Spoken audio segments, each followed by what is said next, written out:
the summertime. So now we're hoping that the stuff in the fall will actually come through, and we'll see how it goes. Until then, you might see us out in front of Tim Hortons panhandling in a couple of weeks' time. But yeah, you'll do well. Quick one for you. Last night we had Murray McLaughlin on, and early on he talked about the loss and the death of John Prine. Yeah. And I know your style is obviously derivative of his. What kind of loss is this to you? That was huge. You know, when I was learning how to write songs, I learned a lot of John Prine songs. I was a huge fan, and I'm so lucky that I got to see his last performance when he came through Halifax. I went to the Cone and saw that show, and it was beautiful. I was very glad to take that in.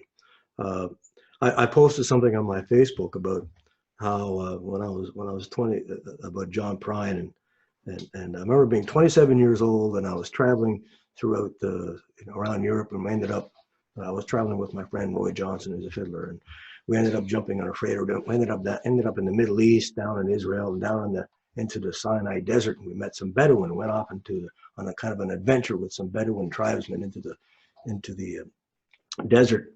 And the person who had introduced us was a translator. Her name was Natalie, and at one point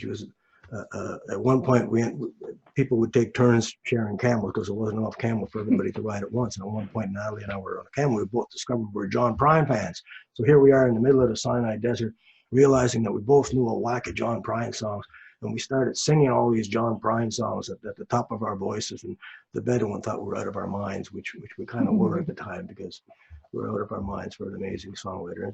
It just made me realize that, you know, he brought so many people together through his music, and his songs were so amazing and easy to learn, I think, and it ended up being a real communal thing to know John Prine music. Yeah, you know, music is this great healer. I know you know that, and tonight a lot of people are tuned in to let you brighten their spirits a bit. And you and I were going back and forth trying to figure out what would be a nice song to kick off with. And all of a sudden it dawned on both of us. There's a great song you put out a few years back called Lifeline, where the chorus begins with the line, "Only love will guide us through this time."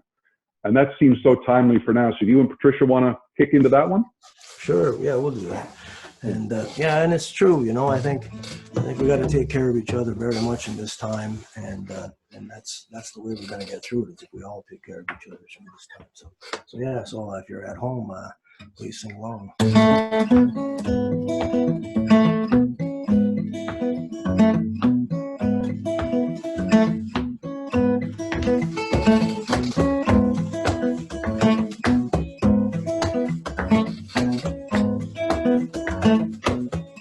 Lose our grip and we fall, trying to climb over this wall made of anger and guilt. A hot barrier we build, place your foot on my back. It may be the height you like it, make it outside. Would you come back to be my guide? Only love guide us through this time. As long as there's one thing, we have a lifetime. Only love guide us through this time. Yeah, yeah.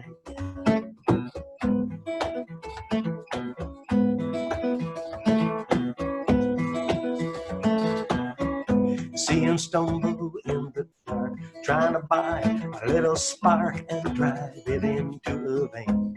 For a moment to kill the pain. Where's my job? Where's my car? Where's my love? Where's the bar? We all search for escape. Is it from our fear of faith? Only love guide us through this time. As long as there's one thing, we have a lifeline. Only love will guide us through this time. Yeah, yeah. Where's the piano player? So much anger and hate, we have put on so much weight, and we drag it around, start to nurture every pound. Bigger fight, bigger war, a bigger race, settle the score, rob the game, sing your song. Why can't we just get along? Only love guide us through this time. As long as there's one thing, we we have a lifeline. Only love will get us through this time. Yeah, yeah, yeah. Only love will get us through this time.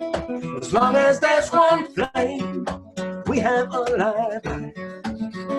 Only love will get us through this time. As long as there's one flame burning, we have a lifeline. Only love will get us through this time.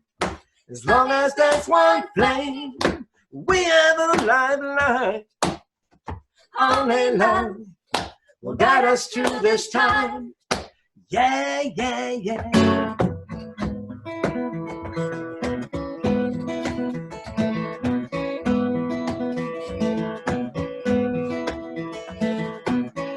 Only love will get us home. Only love, only love, only love will get us home.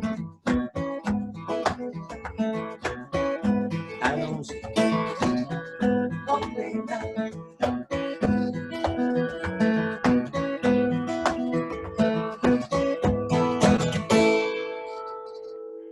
Yeah, that's a perfect song for tonight. Thank you very much, Lennie. What do you think? What do you think makes a song a good song? Oh man, that's a good question. And it borders on a question that Leonard Cohen was asked one time about where do you find all of the ideas for your songs? I think he said something to the effect of, if I knew where all the good songs came from, I would go there more often.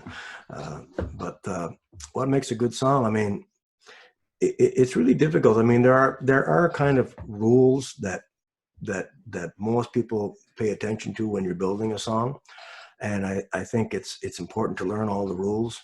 And then once you learn them, know where you can break them, and know where you can break the rules and add something that's quite unique that's never been done before. I think it's important. And one of the things that a lot of songwriters say is very important is detail, in a song. And rather than say, this is what someone felt, or this is what I was feeling at the time, that you show that by describing something in a song, as opposed to necessarily explaining it. And it's the detail, I think, that often draws someone in. Detail and honesty. I think songs, they need to be true to a certain sense. And another great influence on me, a person whose work I admire very much, once said, all my songs are true. They're not necessarily literally true, but I understand the emotion in them. And so I'd say that understanding the emotion of the song and detail are two big aspects of it. As you're writing one, and when you put a finishing period at the end, can you tell at this point when you've really hit one out of the park? Can you feel it? Sometimes you can. When you write a song that ends up being pretty special, and it usually is the song that resonates more with people. You have a pretty good sense when you're finished. I think this one's really gonna connect with people. It doesn't happen all the time. There are some of my favorite songs that I've written that connect with me, and they connect with some people, but not necessarily everyone. But I don't think it diminishes them in any way. But every now and then, you come upon a song that seems quite universal, and when you finished, it's like, okay, I don't want to change a word. I'm real happy with that is, and I think that this one might fly a little bit. Well, listen, you talk about great detail and something that's universal to everybody. You had a song a few years back called Pieces of You. Every adult has been where the person in this song has been. It's such a great song with such beautiful imagery. It's like a little piece of cinema. Could that be song number 2 for us tonight here? Sure, yeah, we could do that. Yeah. I forgot my harmonica. Should I get them? Do you want it? Can you, I know where they are. Can you hang on to this for 1 second? And ask her a question for a second. I will. Hey, Patricia, how many shows did you do with Lennie on the Searching for Abogwit session, which was the beautiful show they put together as a PEI type of event? Well, out of there's just the first season that I didn't do. So I think the first season they did about, didn't you do 60 shows the first season, Lenny? Yeah, 65. Yeah, it's over 100, I guess I would have to say. Beautiful Yeah. show, huh? Yeah, it's a gorgeous show. I just love it. And I wish he'd still do it. I'm hoping that we'll have the opportunity to do it again in the next few years. People still ask for it. I might have to twist his arm a little bit, but that's okay. He's used to that. I like your chances. I like your chances.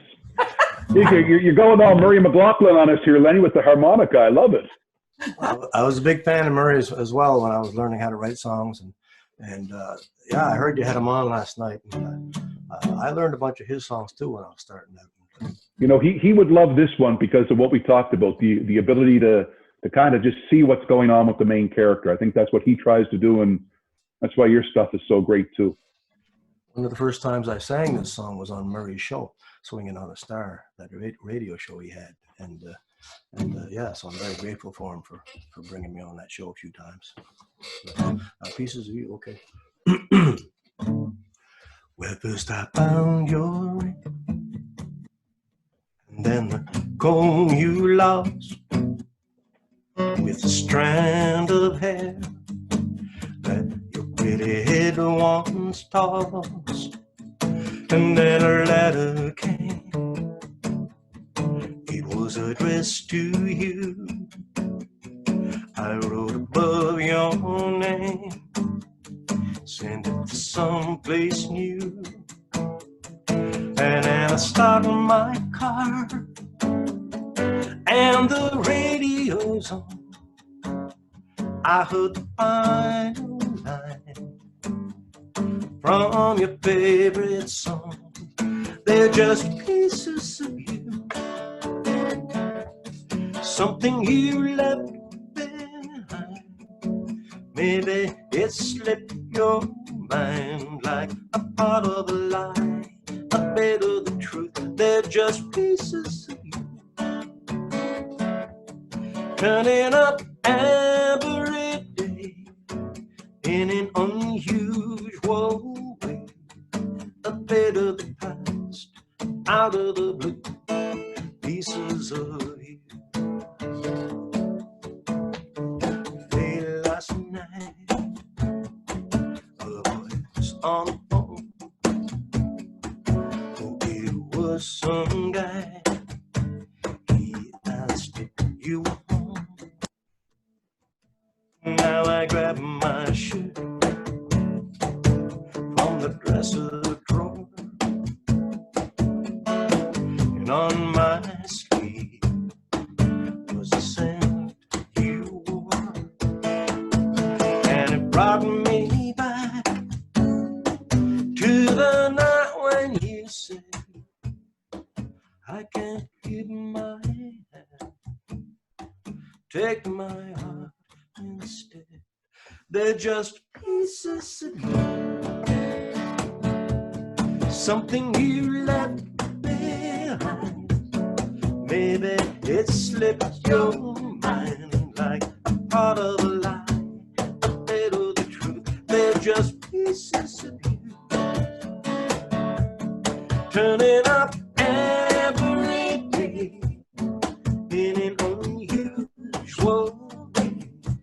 A bit of the past, out of the blue, pieces of you.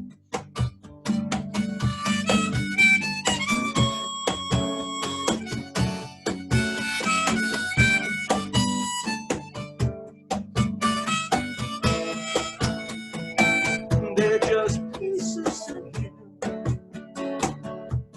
something you left behind. Maybe it slipped your mind like a part of a lie, a bit of the truth. They're just pieces of you,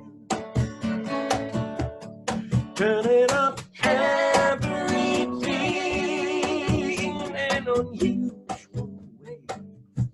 A bit of the past, out of the blue, pieces of you. Yeah, a bit of the past, out of the blue, pieces of you. A bit of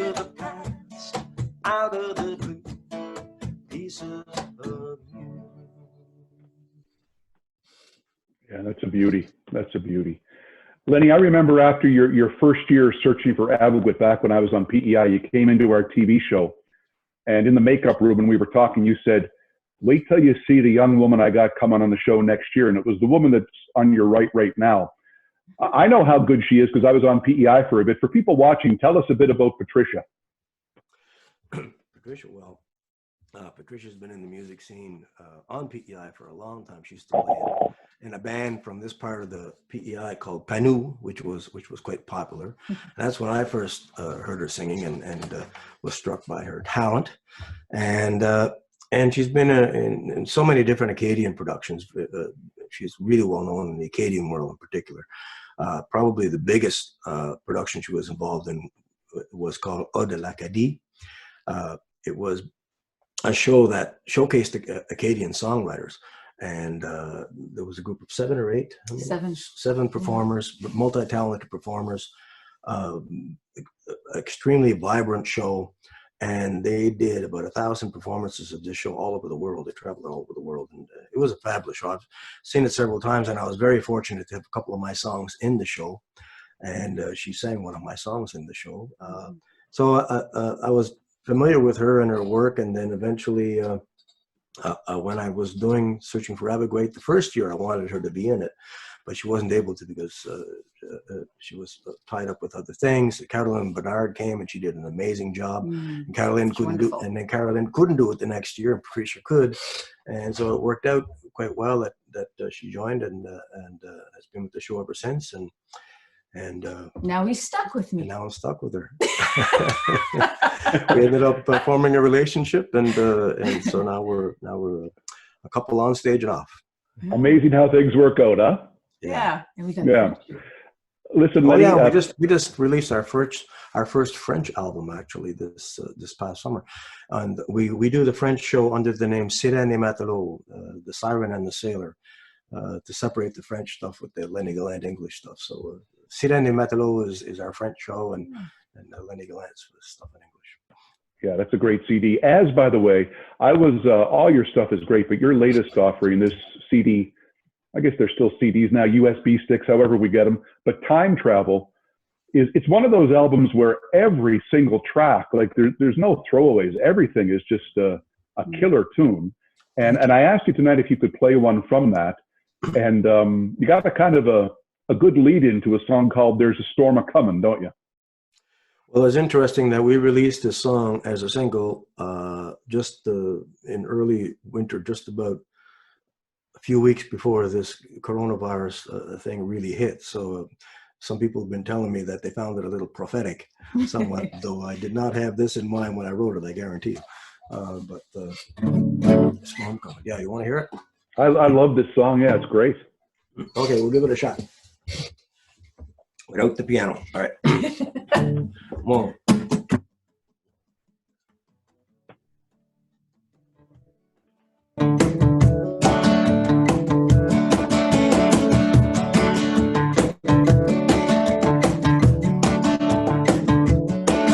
There's a storm coming. It's on the news. They say you better stock up on provisions and booze. They say it's gonna be the worst we've ever seen. We've seen a lot of things, you know what I mean. There's a storm coming, you better prepare. The radio said it's making up out there. I hope you got wood, the fire is bright. I drove 11 hours to the heat. Baby, I'm stuck inside your door. I can't feel my fingers and toes anymore. My tears are freezing, my heart is tired. I can't stop coughing, but I need to say the thing that's been on my mind all day, driving me through the snowdrifts. There's a storm coming.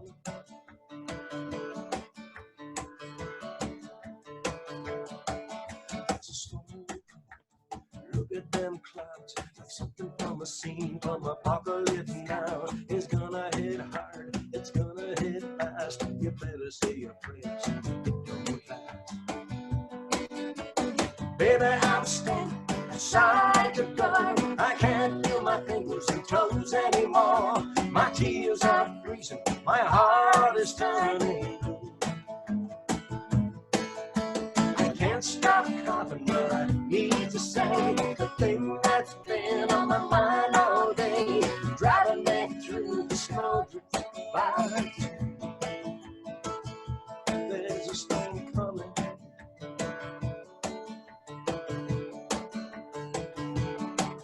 It's time to put it all out there. Deal with what we didn't dare.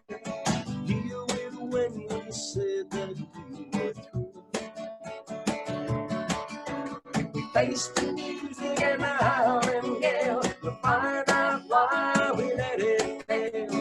Maybe we'll find some peace inside there too. There's a storm coming. Storm coming.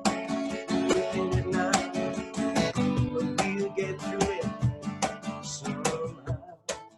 Oh, there's a storm coming. Look at them clouds, like something from a scene from apocalypse now. I hope you got wood. The fire is bright. With over 11 hours to be good tonight. Baby, I'm standing beside your door. I can't feel my fingers and toes anymore. My tears are freezing. My heart is turning blue. I can't stop coughing, but I need to say the thing that's been on my mind all day, driving me through the snow by. There's a storm coming.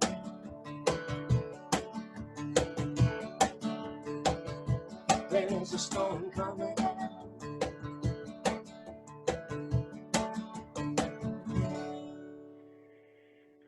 From the CD, Time Travel, just won a Canadian Folk Music Award for Top Producer, right? Yeah. Daniel Ledwell produced the album, did a fantastic job, and very, very proud that people like the production on it. How did growing up, Lennie, in a relatively small fishing community like Rustico, PEI, how did that direct what became your songwriting? I would say the most interesting thing about my upbringing in the past is I was fortunate enough to have pretty amazing parents who were very much into the community, very much a part of giving and sharing in the community. If someone was in trouble, they were the first people. Like everybody knows, my dad, he would be the first guy to jump in the truck and go over there and give you a hand, no matter what it might be. And they used to do. They were the original Small Hulls gang in a way around PEI, because my mom and dad and all of their friends, they would put these little concerts together and had a lot of fun doing them. And it was not uncommon for me to come downstairs and see them in the living room all dressed up in some crazy outfit going off to do a show somewhere. And they would always do these shows for charity, to raise money for some cause, or raise money for that community, or someone's house burned down or a sick kid or whatever. That's what they did. And they had tons of fun doing it. And it was that kind of community spirit, I think, that really became important for me, I think, growing up, and to see that small town attitude, where we're all in this together, and now we're seeing it on a much larger scale. I think that's that same attitude. But I'd say if growing up in Rustico had any effect, that was probably the biggest, something like that. Your dad teach you how to play guitar? No, he can't play. No, my mom plays piano by ear, and she used to be wonderful at parties. People loved it because she was really good at playing songs that people sang, and she would play piano at these concerts and so forth. And she was a pretty good writer. She would write all these little comedy skits and little short plays, usually very humorous for the community, and a great mind. She ended up writing for the newspaper as well, the North Star, the community newspaper all along the North Shore of PEI. I know people in small town PEI, they love to, or at least in the past, a generation or so ago, love to sit around and tell stories. And I'm sure as a little boy, you were privy to some stuff around a kitchen table. And And I can only assume that helped the guy tell stories later in life in song. Well, there were some storytellers around. Yeah, I mean, in our community, we actually had a woman who was very, very well known at telling stories. Her name was Antoinette Gallant, or Antoinette Gallant, and I talk about her in my shows because she was an amazing storyteller, but also a really great ghost storyteller. You know, and she scared the daylights out of 3 generations of Gallants. And so you call her a raconteuse in Acadian French, a storyteller. So storytelling is a big part of the Acadian tradition, as well as just the island tradition in general. What's the story behind the song Peter's Dream? You know, it's interesting. I tell a couple of comic stories before I do that song, sometimes just to lighten the things up in the show. But the reality is that I wrote that song really quickly.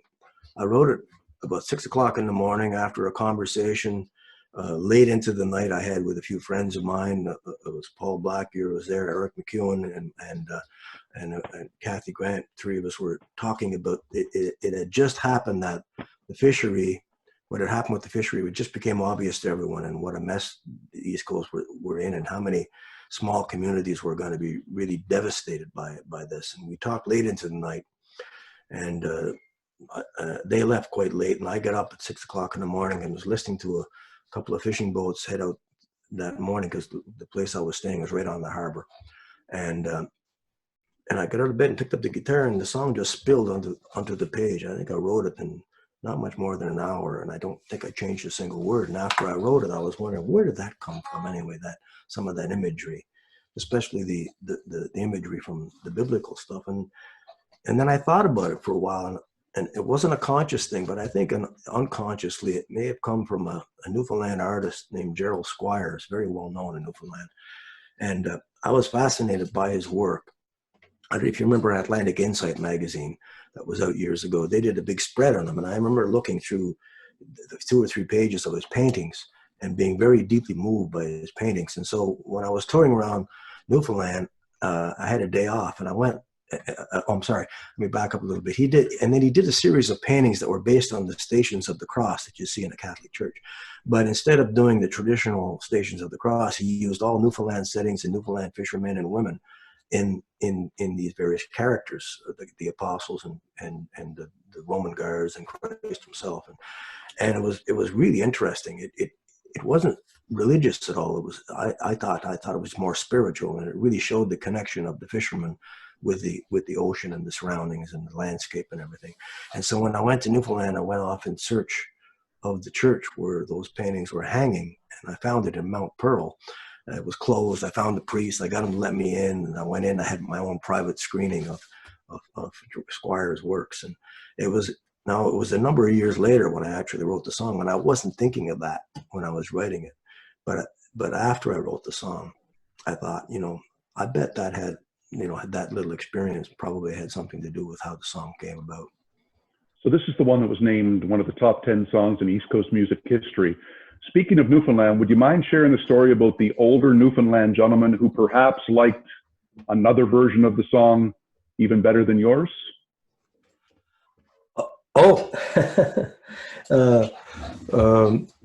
Yeah, well, when a number of years ago, I was playing at the Stan Rogers Festival, and before I got up on stage, there was a band from Shanneyganock who was also playing there, and the lead singer Chris, he came up to me and he says, "Your song," he says, "your song is like I hear it all the time on the radio over there in St. John's." He said, "It's like a hit or something. I can't get away from it." And I said, "What song is that?" And he said, "It's Peter's Dream." And I said, "Peter's Dream? Why would they be playing that song on the radio now? I wrote that song over 20 years ago."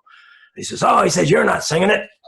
And I said, well, who's singing it? He said, "Maureen Ennis from the Ennis Sisters is singing it." And I said, "Well, cool. I didn't even know she had written it. I didn't even know she had recorded it." And then I remembered that, as you mentioned, the East Coast Music Awards had an event online, and they were asking people to email in and call in their favorite songs. They were looking they were calling it the top 10 East Coast songs of all time. And at the time, I thought it was kind of silly. Songs are like apples and oranges. You can't really compare them. But then again, I was pretty happy when my song got on the list. But the way they announced the 10 songs the top 10 songs was by way of a live broadcast concert. And I was driving down the road in my truck when I heard Maureen Ennis singing my song for the first time. And I was deeply moved. She did a gorgeous job. It's very different than my take on it, but I was very much moved by it. And so I'm glad she recorded it. You know, she could have told me, but anyway, that's okay. The only downside was a little while after that, I was touring around Newfoundland, and people were coming up to me before the show, and they were saying, "Hey, Lennie, can you sing that song you wrote there about the fishery? Peter's Dream song, but could you do it the way Maureen does it?" Yeah. Crowds can be tough.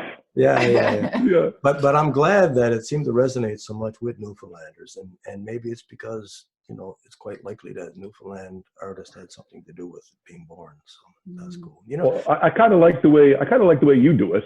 And if you don't mind, if you and Patricia could close with that tonight, I think everybody would love that. And in advance, thank you so much for taking the time to entertain our extended family here at the Nova Scotia Sport Hall of Fame. And I hope you're back on the road doing your thing ASAP. Thanks for having us, Bruce. It's been a real pleasure talking to you. And, yeah, it's great seeing you. Beautiful setting. Everybody stay safe. Stay safe. Take care of yourselves. Take care of each other. Okay.